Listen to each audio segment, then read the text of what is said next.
waxaan rabaa haddii ilaahay yidhaahdo inaan ilaahay u barinno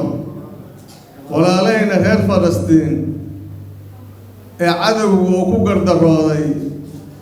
ee raashinkii iyo nalkii iyo biyihii iyo korontadii laga gooyey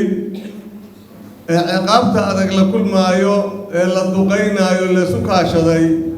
in ilaahay uu ka dulqaado dhibaatada haysato ilaahayna uu guuleeyo yuhuudda iyo wixii hal maaloo kaalmaynayna ilaahayna uu ka qabto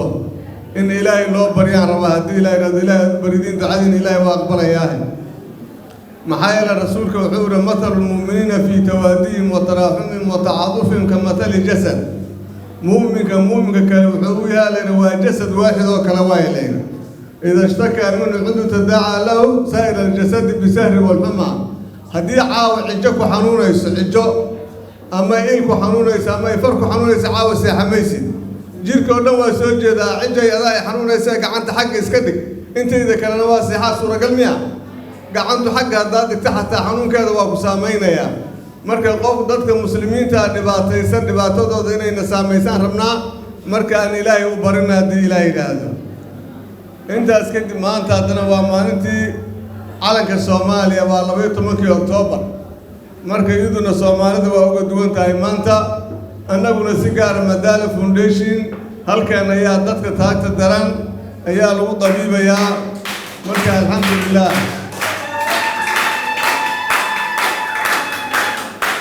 waa mahadsantihiin marraba inaan idinku dheereeyo khayr iyo caafimaadaan idiin rajaynayaa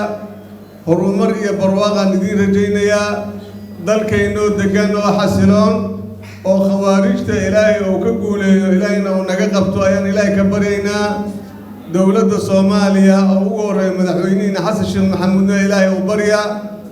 dadka masaakiinta ay dhibaataynayaan ay naafaynayaan kuwa khawaarijtaana ilaahay uu baryayna ilaahay uu ka dulqaado marka ilaahay baridiisa aan badino ilaahay inaanu dhowaano si ilaahay uu noogu soo dhowaado wasalaamu calaykum waraxmatullaahi wabarakaatu عمر كجني لوجو waxaan ka codsanaynaa gudoomiyaha gobolka Banaadir waxaan rabnaa kaligiisa in qofka halkan ugu nugul oo wax ka ogow faa'iidooyinka qaadashada kaarka casriga ah ee IBS Classic Visa Card. IBS Visa Classic Card waxa uu haystaa ogolaansho caalami ah